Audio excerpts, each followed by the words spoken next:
¿Qué tal la casa nueva? Bien, pero nunca será la nuestra, la antigua, cuando estabais todos. Tu abuelo ha hecho más de 1000 gestiones para conseguirte esa plaza. Y no ha sido nada fácil.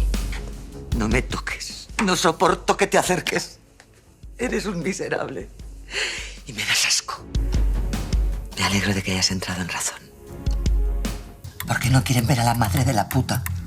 Por eso. Lo mismo que Manuel le marcó en la cara a mi hija. Puta. ¿Qué pasa? ¿Que a estas alturas tengo que pedirte permiso? Toda la vida encerrada en esta casa. No pienso morirme sin tener un gran amor. Como en las películas.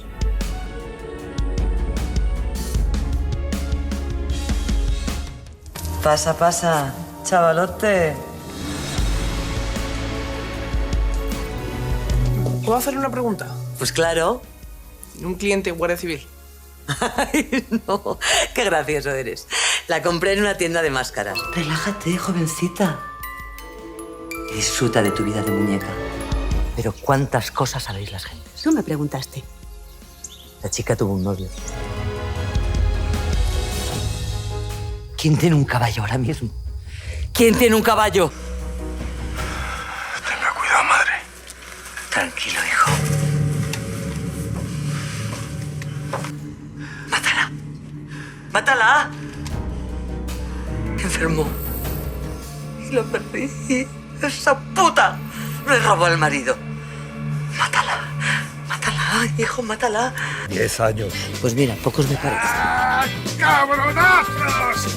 Con lo que seremos recordados. ¡Vamos a robar la Kitty de Montparnasse! ¡Mándeme mi capitán! No se me ofenda, pero a mí ya me da igual que haga de la guerra. Lo que quiero es que se acabe pronto. La llamaba la gran puerca, porque la muy marranuza se bañaba desnuda en una tina. Y eso aquí no se ha visto nunca. ¿Caballos de ella? Pues claro, pues como todo en este pueblo. ¿Y por qué se lo cedió a mi marido? Pues vaya usted a saber. Eso tendría que preguntárselo a su marido. Lo más importante es que salgas tú de protagonista